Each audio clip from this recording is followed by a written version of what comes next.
As the wind erodes and the water corrodes, altering everything we think we know, but we don't. It's all temporary, and it used to, but now the thought doesn't scare me or keep my feet from following one after another until I slumber. Then my mind, not my feet, wander and dream of people and places I'll never see again.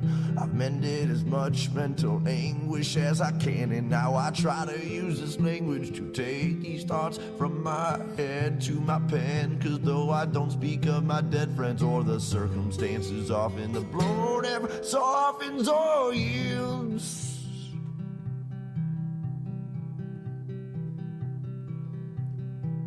I'm in a desolate field, lonesome stargazing, night blazing, chasing traces of remembrance and reverence of relevant friends and acquaintances, and faceless and nameless names and faces. And while my mind is racing through these photo albums and quotations, all these people and places far from me, for only land and stars I see when I'm outside of the Mile High City, which is not my city, for I was born 1,000 miles northeast of there, in the land of beer and lakes and pistol fire on MLK's birthday, where there is no minorities and segregation's mandatory. But that's a whole nother story altogether, and no matter the weather or hardships that any place brings, I'll still laugh when people shiver and say it's freezing, or say, hey, no, wait, I already had 18 mixed drinks, but I guess it's a Midwest thing, and I'm a mess from a dirty city and brought most of this filth I've gathered with me. This week's episode, we're going to be talking about prioritization. That's right. A lot of people out there want to talk about managing their time. However, time keeps ticking on, and managing time is impossible. So let's talk about managing priorities to take best advantage of the time you have. All come up after the verse.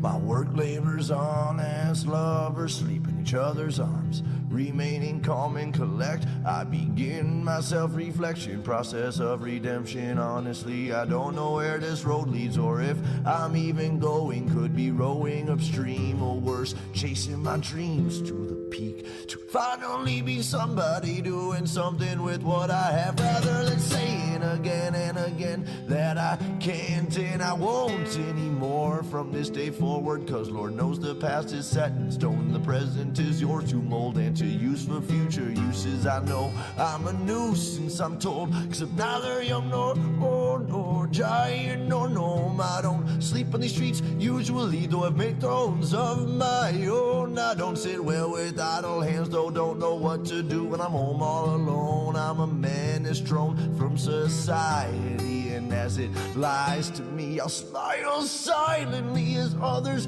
do as they please. I am watching and listening, and I'm grinning all the while, cause sometimes all you can really do is smile. So as the work labors on, I'll keep on singing my songs, and this day's never done. We just keep on spinning around that sun, and well, through all these miles and trials, all I've learned to do is smile. Is to smile.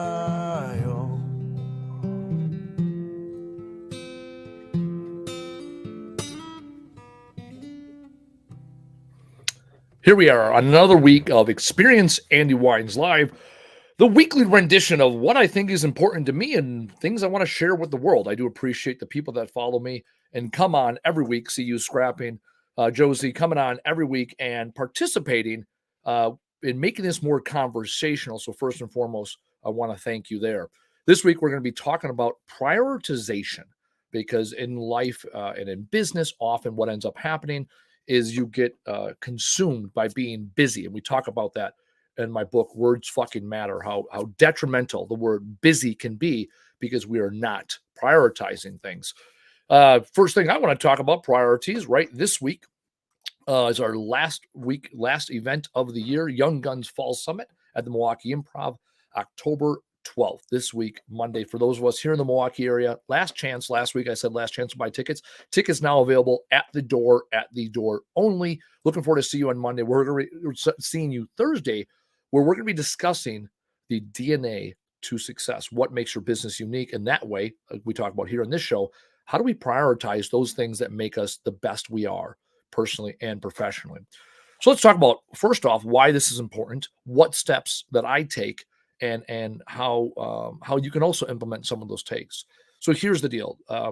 People often struggle with and suffer from this paralysis by analysis, this idea of being busy, the idea of being comfortable, doing what you always have done, or doing what comes normal and natural. And what ends up happening is you do not reach your goals. So people have these BHAGs. I love a good BHAG, big, hairy, audacious goal. The goal you have needs to scare you. When it doesn't scare you, it means it's not big enough.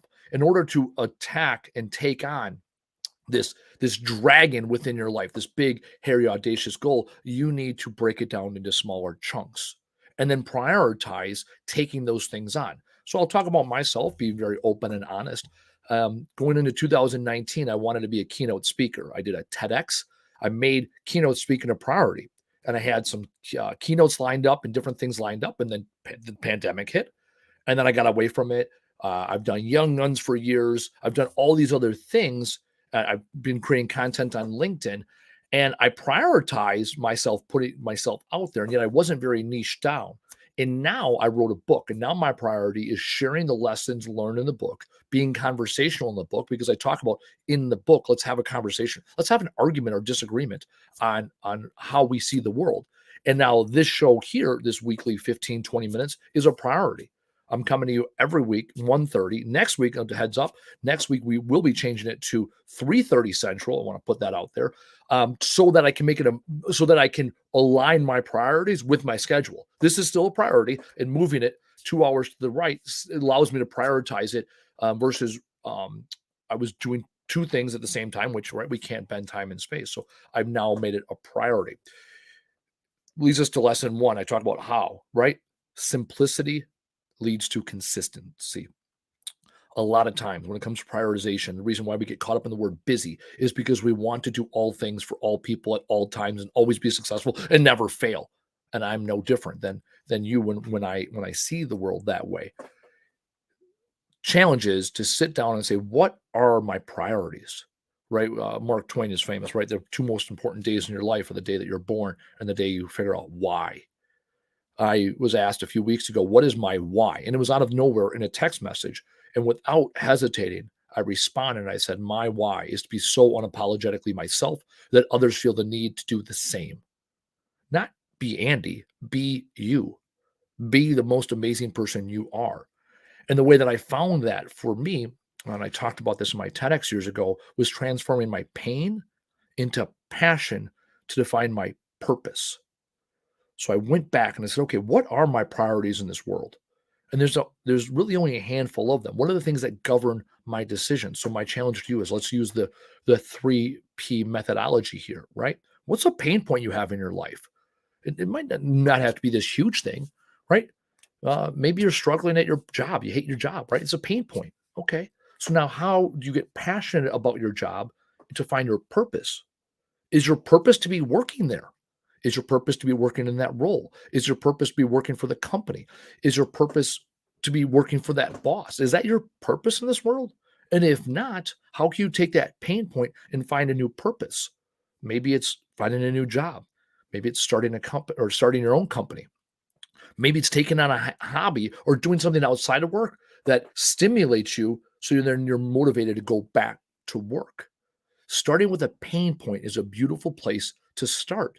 We as humans, we have a negative comparison. We often look for the negative in this world, which kept us alive and served us quite well for millennium, right? And then we get to this point now where it no longer always serves us to look at the negative.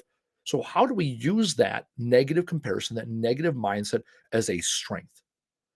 Look at things that frustrate you. Maybe it's a relationship you have that's frustrating you. What can you learn from that relationship? What can you do about it? What is your purpose in that relationship? Is your purpose to grow that relationship and be more present and be better? Or is your purpose to get out of that relationship? The reason I often talk about quitting jobs or leaving a relationship is because loyalty isn't a huge priority for me. I've seen a lot of people make a lot of poor decisions, myself included, based off of loyalty. I argue and I will challenge you to be selfish and be self serving. Do what is a priority for you, because when you're at your best, you can be better for others. You can be better for your significant other, your children, your place of employment, or your company. When you prioritize yourself, fix you. What does that look like for you? Again, being very open and honest and transparent. I did a podcast a little bit earlier today, and we were talking about the importance of mental and physical health.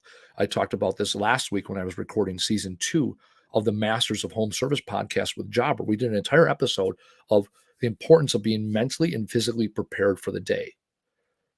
Last year, I threw my back out and I struggled. My back was bothering me for weeks, and I was immobilized mentally some days because I was so concerned about getting out of bed. And then I would come in here into work and I was so concerned with my back, I'm not focused.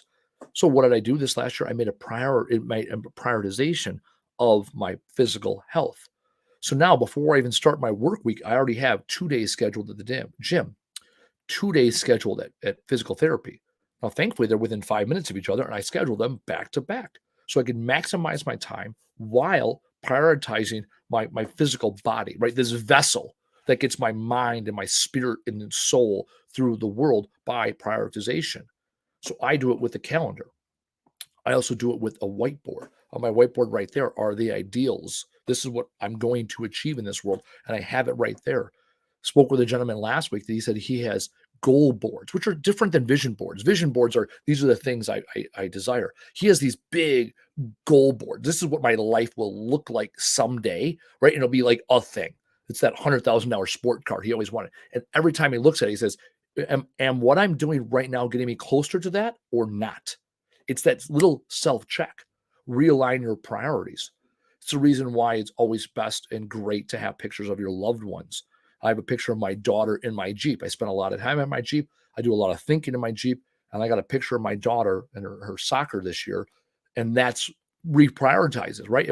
Is the time and energy and money I'm putting in right now here today going to be the best for her? And if so, what does that look like? So let's look at some of these tips. I said from the top, simplicity leads to consistency. Find a pain point, attack your BHAG. Those are the first 3 things you need to do. And then how are we going to do that? We have vision boards where you take one of these, your BHAG, and you break down the goals and you put these small little chunks that you need to accomplish, small little ideals of what your life looks like, right? Then you can have a big goal board or a dream board, like this one thing that says, this is what my life looks like when I do all these tactical steps. I talk about SMART goals. Everything you should write down should be a SMART goal. Singular, measurable, obtainable, relevant, time bound. I was very encouraged the other day. I spoke with a couple of teenagers. I was giving kids a ride home from hockey, and they knew what SMART goals were. At 15, I didn't know what a SMART goal was. I don't think I knew what a SMART goal is until I was in my mid to late 20s. So when I talk about goals, I'm always wanting to make sure we're talking about SMART goals. When you're struggling, figuring out what prioritization might be, when you're struggling finding that pain point, I'm going to shift this now into language a little bit, right? And this is the tool that I use to get from this is the pain point, this is the ideal, how do I get there? I talk about this in my book. One of the things that I do from a prioritization standpoint, I eliminate words that no longer serve me. Another tool I use, start, stop, continue methodology of change. Stopping the things that are not serving you is a hell of a place to start. Talk about in the military, everywhere is better than the kill zone. What is currently your kill zone? What is that pain point? How do you get out of the kill zone? So start, stop, continue methodology of change is a beautiful thing. As you're continually looking into that, one word that constantly pops up in my life and so many other people's lives that we eliminate in my book, Words Fucking Matter, is the word should. We've all said it. I should do this. You should do that. We shouldn't do that. And I talk about my book. Don't should on yourself. Don't should on others. And don't shouldn't all over the place. The lesson I talk about in my book is should, could, can, will. Here's what ends up happening. You take this should, this thing that's an obligation, this pain point, this thing that's dirty and nasty, and you transform it into a could. Okay, that's what I should be doing in my life, right? I should lose weight. Well, could I do that? What is the opportunity? What can I do now? What is the possibility? When I talk about could, let's live in this world where time and money, you have unlimited resources. What could you do with unlimited resources? Let's build this up. Let's drive some optimism. Oh, I could hire a personal trainer and I can have a personal chef that comes in my house every day, and all my meals could be laid out for me. And I could go to the gym 5 days a week and I could do it right at 10 a.m. when I had my breakfast and I had my coffee and I feel good because I don't have any obligations because I don't need to work because I have unlimited money. It's like, okay, personal trainer, personal chef, go to the gym when you want every day. All right, I like it. That's what you could do. Well, let's talk about possibilities, right? You got a 9 to 5, personal trainers are expensive and personal chefs are expensive. Okay, right? And you don't I don't have money and time to have a life coach follow me around 24 hours a day telling me not to eat the cheese. Got it. All right. That's fair, right? I love cheese. All right. So let's talk about what can you do? What is a possibility? Okay. Well, can I go to the grocery store and get my own meals and get recipes and meal prep the night before? Yes, I can do that. All right. Can I join a gym that has either group exercise where I know I'm going to be motivated by others, or can I get can I afford the time to have a private trainer, right? If that's what works best. Okay, I can do that. All right. And okay, 10 a.m. probably not great because I got to work, right? What are the times during nights and weekends, right? When I work on myself, what are those times where I'm not very productive? What are times where I'm otherwise scrolling Facebook? What are the times where I'm not doing things with my family or friends that I need to be working on myself? Okay, well, let's say Monday nights at 6 p.m. because there's not much going on Monday. Okay, so now we have this possibility. We have 3 different SMART goals. Now, what are you willing to do? What commitment are you going to make? Jordan Peterson talks about you want to fix your life, start with your sock drawer. Make one commitment, right? If your life is a mess, can you organize your sock drawer? Can you put your laundry away instead of sitting in the basket? I can tell you, I came home from vacation last night and I washed all my laundry and put it all away before I went to bed.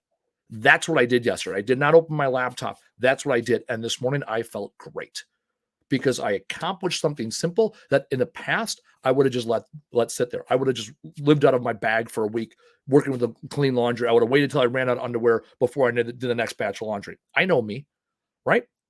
But what was my commitment yesterday? My commitment was simple. I'm going to not go to bed until the laundry's done. And so when I finally did a little laundry, you know what I did? I dumped it on my bed. And it sat there for an hour while I putzed and did other things. And then when I went back to my bedroom, I go, oh, yeah, there you go. There's that laundry. Mike Holowitz, who wrote the book Profit First, he talks about prioritization. He puts his gym shoes or tennis shoes, depending on what area of the country you're from, where you call them gym shoes or tennis shoes or sneakers, another good one. He puts them on the toilet seat. So every morning he wakes up to pee. He has to pick up his gym shoes and he holds them in his hand, puts them in the sink, washes his hand, and goes and works out. He does that before he does anything else because working out to him is priority. He didn't say he liked it. He didn't say he didn't want to do it. He said, I need to do it and I'm going to have a SMART goal. System, or I keep saying system. Singular, measurable, obtainable, relevant, time-bound. Singular, put shoes on the toilet seat. Measurable, yes or no. Did I not do that? Is it obtainable? Absolutely. Is it relevant? Yeah. He needs his shoes to work out. Is it time bound? Every day. That was the difference. And that is the difference that I talked about from the top of the show here. Simplicity leads to consistency. Your BHAG, your big, hairy, audacious goal that scares you is complicated. How do you break it down into small chunks? Simply by taking one bite at a time. It's like eating an elephant. It is awfully complicated. It might be difficult. These are facts. How do you simplify it? Josie, see you scrapping. Where's my book available? Book is available. Words fucking matter. Retrain your brain to use language that serves you. I'm going to get into focus at some point because it's focusing on my face. I guess I'll put it here. is available on Amazon. It's also available on my website, www.andywines.com. Whether you buy it on Amazon or you buy it on the website, read it and let me know what you think. I'm utilizing the book, right? I made the book, we're launching the book a priority so I can start hearing what people are seeing and thinking based off of what I wrote. What resonates with people? What is systematic and thorough and repeatable that others are latching onto? Because that's what I'm going to now use. And that's what I'm going to talk about week in and week out. The things in the book that resonates with people. And this is as I develop a workshop and I develop keynote speaking, all revolves around what does the audience respond to? So I made a priority to write a book. I made a priority to spend 15 to 20 minutes every Monday with you guys to have this conversation, right? Because my BHAG is simple. It's 3 parts. I want speaking to be my full-time gig, right? That's the thing, right? So the 3 major goals I have are share the stage with Jordan Peterson, go on the Joe Rogan podcast, have a speaking career in excess of $500,000 a year. My goal is to accomplish all 3 of these by the end of 2025. I can keep talking about it, or I can DTFT, do the fucking thing. And that's what I'm doing.